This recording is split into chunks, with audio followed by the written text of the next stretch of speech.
온라인 경제 뉴스의 달인 알파긴의 경제 뉴스입니다. CGV 긴급 수혈 CJ ENM 구원투수 투입 K 콘텐츠 리더 CJ의 숙명이고요.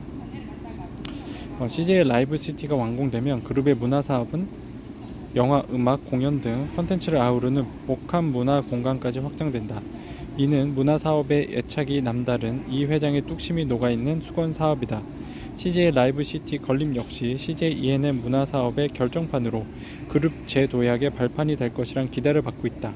전 세계 1억 5천만 한류 팬들을 한데 모으는 구심점이 되면서 향후 10년간 30조 원의 경제 파급 효과와 20만 명의 취업 유발 효과, 매년 1조 7천억 원의 소비 파급 효과를 일으킬 거란 분석입니다. 무학 승계자금 본격 가동 3,500억 금융자산 눈길 끌고 있습니다. 조회수는 2건이고요. 허지은 기자입니다. 이러한 모학의 고위험 투자 형태는 행동주의 펀드의 표적이 되기도 했다. 미국계 헤지펀드 SC 펀더멘탈은 지난 2019년 과도한 금융자산 운용, 인색한 현금 배당, 과도한 이사회 의장 보수 등을 문제 삼으며 신규 사회이사 감사 선임 주주 제안을 발송했다. 당시 정기주주총회에선 표 대결에서 우위를 점한 모학 측이 승기를 잡으며 SC 펀더멘탈의 패배로 종료됐다. 널뛰는 금융투자 손익과 반대로 모학의 실적은 매년 악화 일로를 걷고 있다.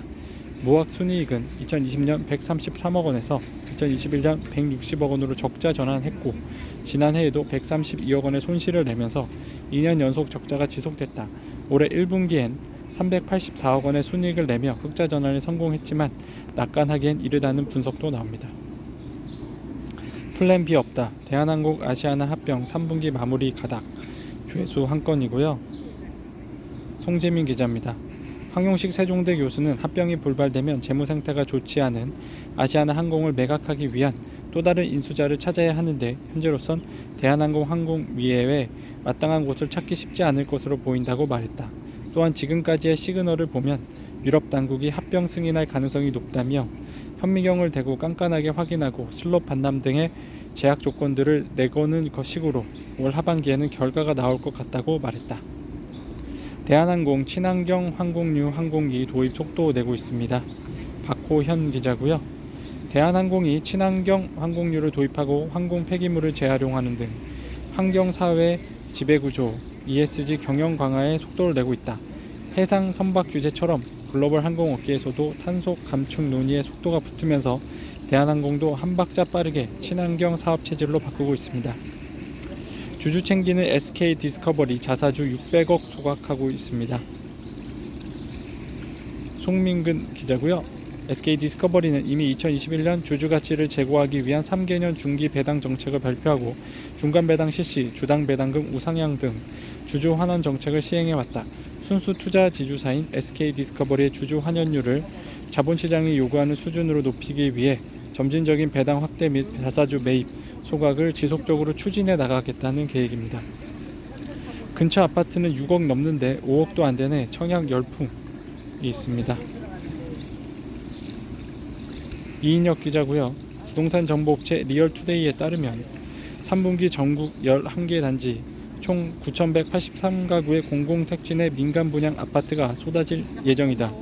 경기도에선 평택 고동 국제신도시의 호반 서밋 고덕신도시 3차 703가구와 이천 중리 택지개발기구의 이천 중리 우미린 트리쉐이드 849가구, 파주 운정시도시의 힐스테이터 운정 7,444가구, 파주 운정 우미린 418가구, 인천에선 검단신도시의 검단신도시 롯데캐슬 넥스티엘 372가구와 영종국대도시의 영종 한신더유 440가구 등 3개의 단지에서 나옵니다.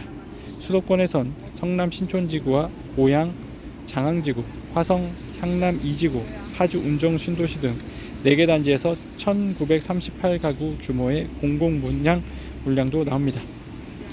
효성 TSC 태강, 중국시장 반등의 미소, 한영대 기자고요. 조회수 1건입니다. 태강산업은 1979년 국내에서 스판덱스를 처음 상용화했다. 현재는 중국 상속 공장에서 연산 32,000톤의 스판덱스를 생산하고 있다. 중국 업체들의 저가 공세 속에서도 태강산업은 글로벌 시장에서 9위를 기록 중이다. 중국 스판덱스 수요 회복에 실적 부진에 시달려온 효성 TNC, 태강산업 등이 업턴 경기 상승 국면에 성공할 수 있을지 관심이 모아진다. 지난해 효성 TNC의 영업이익은 1,236억 원으로 전년 1조 4,237억 원 대비 91.3% 감소했다. 같은 기간 태강산업은 적자 마이너스 1,221억 원으로 전환됐다. 올해는 중국 시장이 부활하면서 양사 실적은 반등할 가능성이 커졌다. 특히 효성 TNC는 올해 영업이익 3,364억 원, 전년 대비 2.5배 이상 늘어났다고 증권가는 예상하고 있습니다. 카카오톡 오픈 채팅방에서 알파기운 검색해주세요.